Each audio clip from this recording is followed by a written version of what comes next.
اللہ تعالیٰ رسول کیوں بھیجتا رہا؟ دیکھیے سورہ نساء کی آیت ہے، اللہ تعالیٰ توفیق دے آپ کو، 6واں پارہ شروع ہوتا ہے، وہاں یہ مقام ملے گا۔ بہت سے رسولوں کا اللہ نے وہاں نام لیا ہے۔ بعض مقامات قرآن مجید کے ہیں جہاں انبیاء اور رسولوں کے ناموں کے گلدستے ہیں۔ ایک گلدستہ ہے سورہ نساء میں 6 پارے کے شروع، تو تمام رسولوں کا نام لے کر اب فرمایا رسلا مبشرین و منذرین لئلا یکون للناس علی اللہ حجۃ بعد الرسل وکان اللہ عزیزا حکیما۔ ہم نے اپنے رسولوں کو بھیجا مبشر اور نذیر بنا کر، تاکہ رسولوں کے آنے کے بعد لوگوں کے پاس اللہ کے مقابلے میں کوئی حجت باقی نہ رہ جائے۔ کیا معنی اس کے؟ اللہ پوچھے گا تم شراب کیوں پیتے رہے؟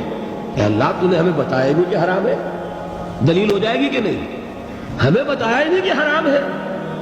جب تک قرآن میں آیت نہیں اتری کہ آخری آیت کے حرام ہے، صحابہ پیتے رہے کہ نہیں؟ فرض کیجئے کہ جب آیت اترتی، فرض کیجئے کہ حضور کسی مصلحت کی وجہ سے کہ یہ مشکل کام ہے، یہ حکم نہیں مان سکیں گے میرے ساتھی، اور میں نے اگر یہ حکم دیا تو بھیڑ چھڑ جائے گی، اگر بالفرض حضور چھپا لیتے اس حکم کو اور صحابہ شراب پیتے رہتے تو اللہ تعالیٰ کے ہاں جواب دہی کس کے ذمہ ہوتی؟ سمجھ رہے ہیں کہ نہیں؟ صحابہ بری ذمہ ہو جاتے کہ اللہ آپ کے رسول نے ہمیں بتایا ہی نہیں، تو کوئی ان کے لیے قصور رہ گیا تھا؟ سارا وبال کس پر آتا؟ معاذ اللہ ثم معاذ اللہ رسول پر۔ ہاں رسول نے پہنچا دیا، اب رسول بری، تم بتاؤ تمہیں حکم پہنچ گیا تھا کہ نہیں؟ الم یاتکم رسل منکم یتلون علیکم آیات ربکم وینذرونکم لقاء یومکم ھذا قالوا بلی۔ کیا تمہارے پاس ہمارے رسول نہیں آئے تھے جو تمہیں ہماری آیات پڑھ کر سناتے رہے اور اس دن کی حاضری سے تمہیں ڈراتے رہے؟ کہیں گے اللہ آئے تھے۔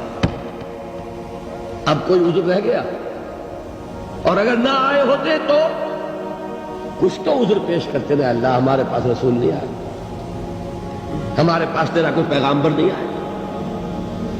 اس دلیل کو، اس عذر کو، اس حجت کو ختم کرنے کے لیے اللہ نے رسولوں کو بھیجا۔